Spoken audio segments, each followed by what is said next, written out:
اب ہم تشریح کی طرف آتے ہیں۔ بند نمبر 1، وہ نبیوں میں رحمت لقب پانے والا۔ اس کے بعد جو لائنز دیکھ رہے ہیں اس کا مطلب ہے جو ان دونوں کے درمیان میں جو لائنیں آئی ہیں ان کو ملا کے ایک بند بنتا ہے، یعنی کہ وہ نبیوں میں رحمت لقب پانے والا لائنز، اس کے بعد یتیموں کا والی، غلاموں کو مولا، مطلب ان کے درمیان میں جو لائنیں آئی ہیں وہ ایک بند ہے، اور اس ایک بند کی ہم تشریح کرنے جا رہے ہیں۔ تو آپ لوگوں نے پیپر میں، کلاس ورک میں جب بھی لکھتے ہیں تو اس طرح سے لکھتے ہیں، اور اس کا مطلب ہوتا ہے ان کا درمیان والی لائنز بھی، ٹھیک ہے۔ اس کے بعد آپ لوگوں نے اس طرح سے لکھ کر حوالہ نظم، نظم کا نام نعت، شاعر کا نام الطاف حسین حالی۔ حل لغت، بچوں حل لغت کیا ہوتا ہے؟ حل لغت یعنی کہ الفاظ معنی، یعنی کہ اس بند میں جو مشکل الفاظ ہیں، جن الفاظ کا ہمیں نہیں پتہ ان کے معنی۔ لقب، وہ نام جو کسی خوبی کی وجہ سے دیا جائے۔ مرادیں، خواہشات۔ ملجا، جائے پناہ۔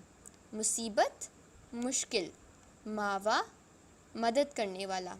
تشریح، اس شعر میں شاعر الطاف حسین حالی حضور صلی اللہ علیہ وآلہ وسلم کی شان بیان کرتے ہیں اور کہتے ہیں کہ آپ صلی اللہ علیہ وآلہ وسلم تمام انبیاء میں رحمت کے لقب سے مشہور ہیں۔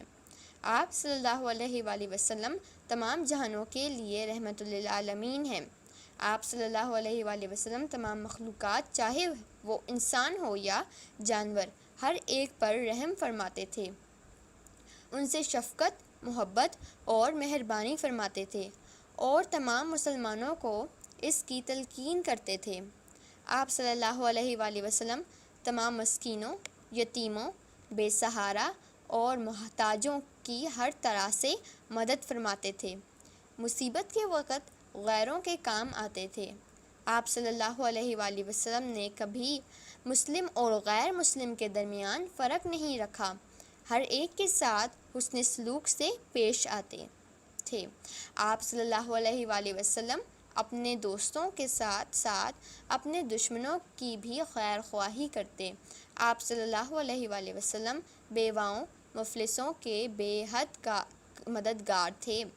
آپ صلی اللہ علیہ وآلہ وسلم یتیموں کو پالنے والے غلاموں کے آقا اور مولا تھے، اس لیے آپ صلی اللہ علیہ وآلہ وسلم کو رحمت کہا گیا ہے۔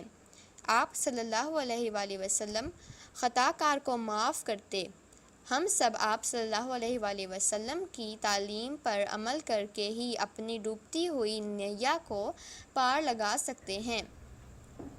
بچوں بند نمبر 1 ہو چکا ہے، اب بند نمبر 2 کریں گے۔ خطا کار سے درگزر کرنے والا، پھر لائنز آئی ہیں اور ایک نسخہ کیمیا ساتھ لایا، یعنی کہ ان کے درمیان والی جتنی بھی لائنز ہیں اور ان کو ملا کر دوسرا بند ایک بند بنتا ہے۔ تو بند نمبر 2 کا ہم اب تشریح کریں گے۔ حوالہ نظم، شاعر کا نام الطاف حسین حالی، نظم کا نام نعت، حل لغت، خطا کار، غلطی کرنے والا، مفاسد، فساد کرنے والا، بد اندیش، برا چاہنے والا، شیر و شکر، بہت زیادہ دوستی ہونا، نسخہ کیمیا، سونا بنانے کا طریقہ، سوئے قوم، قوم کی طرف۔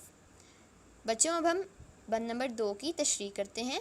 اس بند میں شاعر حضور صلی اللہ علیہ وآلہ وسلم کی اعلیٰ صفت کو بیان کرتے ہوئے بتاتے ہیں کہ آپ صلی اللہ علیہ وآلہ وسلم بڑے سے بڑے دشمن کو معاف فرما دیا کرتے تھے۔ آپ صلی اللہ علیہ وآلہ وسلم کی نبوت سے پہلے لوگ آپ صلی اللہ علیہ وآلہ وسلم کے دشمن نہ تھے، بلکہ وہ سب آپ صلی اللہ علیہ وآلہ وسلم کے دشمن اس وقت بنے جب آپ صلی اللہ علیہ وآلہ وسلم نے انہیں اسلام کی دعوت دی۔ انہوں نے آپ صلی اللہ علیہ وآلہ وسلم کو ہر طرف سے نقصان پہنچانے کی کوشش کی، لیکن آپ صلی اللہ علیہ وآلہ وسلم نے نہ صرف ان کو معاف کر دیا بلکہ ان کے حق میں دعائے خیر بھی کی۔ آپ صلی اللہ علیہ وآلہ وسلم کے حسن سلوک سے بڑے کافر مسلمان ہو گئے اور برسوں پرانی عداوت بھی ختم ہو گئی۔ تمام قبائل آپس میں بھائی بھائی بن گئے۔ غار حرا میں اللہ تعالیٰ نے آپ صلی اللہ علیہ وآلہ وسلم کو شرف نبوت بخشا اور ہدایت سے مزید کتاب قرآن مجید، قرآن پاک نازل کی، جس کے ذریعے آپ صلی اللہ علیہ وآلہ وسلم نے پوری دنیا تک ہدایت پہنچائی۔ بچوں اب بند نمبر 3 یہ آخری بند ہے۔ بند نمبر 3 کریں گے، مصر خام کو جس نے کندن بنایا، ادھر سے ادھر پھر گیا رخ ہوا کا۔ حوالہ نظم، نظم کا نام نعت، شاعر کا نام الطاف حسین حالی، حل لغت یعنی کہ الفاظ معنی، مصر خام کچا تانبا، کندن خالص سونا، کرنوں صدیوں، جہل جہالت، کایا قسمت، موج بلا مصیبتوں کی کثرت۔ تشریح، شاعر بتاتے ہیں کہ حضور صلی اللہ علیہ وآلہ وسلم نے پیغام حق پوری دنیا میں پھیلایا۔ آپ صلی اللہ علیہ وآلہ وسلم کو بہت سی پریشانیوں کا سامنا کرنا پڑا، لیکن آپ صلی اللہ علیہ وآلہ وسلم نے اللہ کی رضا کی خاطر تمام مصائب اور تکالیف کو برداشت کیا۔ اللہ تعالیٰ کو صبر اور استقلال بے حد پسند آیا۔ آپ صلی اللہ علیہ وآلہ وسلم کے مخالفین کے دل آپ صلی اللہ علیہ وآلہ وسلم کے لیے بے حد نرم ہو گئے۔ حضور صلی اللہ علیہ وآلہ وسلم کی تعلیمات کی بدولت سب صراط مستقیم پر چلنے لگے اور خالص سونے کی مانند ہو گئے۔ صدیوں سے چھائے ہوئے جہالت کے بادل چھٹ گئے۔ قرآن پاک کی روشنی نے ان کی کایا پلٹ دی اور اس بیڑے کو کسی آزمائش کا ڈر نہ رہا اور اپنی رحمت سے دین اسلام کو عام کر دیا۔ امید ہے آپ لوگوں کو یہ ویڈیو پسند آئی ہوگی۔ اگر پسند آئی ہے تو اسے لائک، شیئر اور سبسکرائب کرنا نہ بھولیں۔ ملتے ہیں نیکسٹ ویڈیو میں۔ اللہ حافظ۔ اگر ابھی تک آپ نے ہمارے چینل کو سبسکرائب نہیں کیا تو آپ سبسکرائب کر لیجئے تاکہ ہماری ہر نئی آنے والی ویڈیو کا نوٹیفیکیشن سب سے پہلے آپ کو ملے۔